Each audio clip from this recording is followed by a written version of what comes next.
Fritz's Wimbledon match halted after dramatic comeback.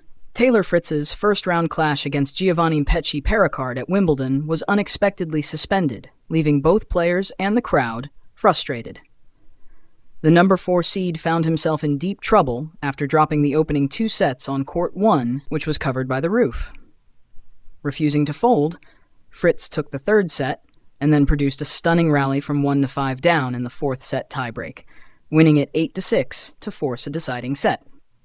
Yet just after this momentum-shifting effort, with the score locked at 6-7, 6-7, 6-4, 7-6, the match supervisor stepped in as the 11 p.m. curfew approached. Although there were still more than 40 minutes left before play legally had to stop, officials chose to postpone the deciding set.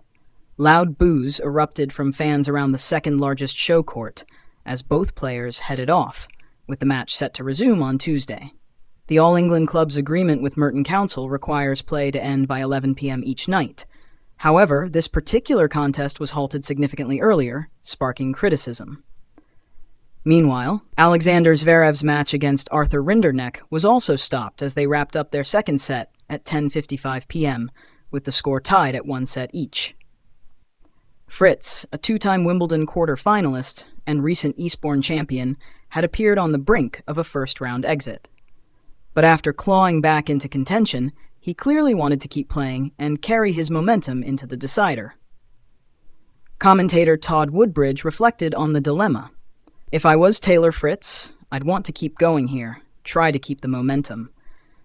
It's just gone 10:15 p.m., the curfew is at 11. If it's a long set, they might have to come off again at 5-5. That's what they're weighing up."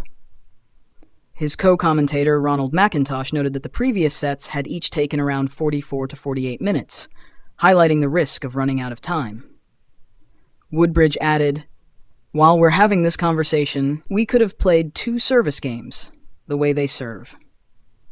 The discussion between officials and players stretched on as fans voiced their displeasure louder. McIntosh summed it up.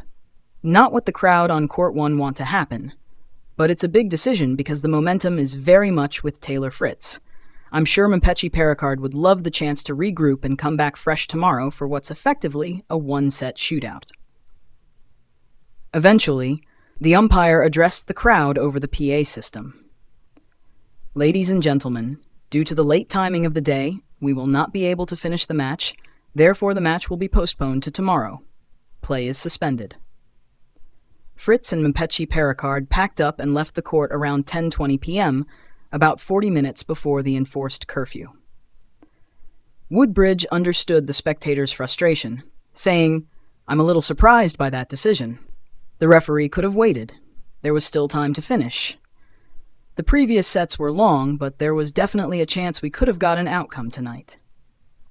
He concluded, "It benefits Mpetshi Perricard, who now gets to rest and refocus.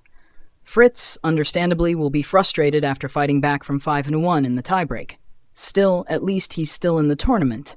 And what a dramatic moment this was to open Wimbledon."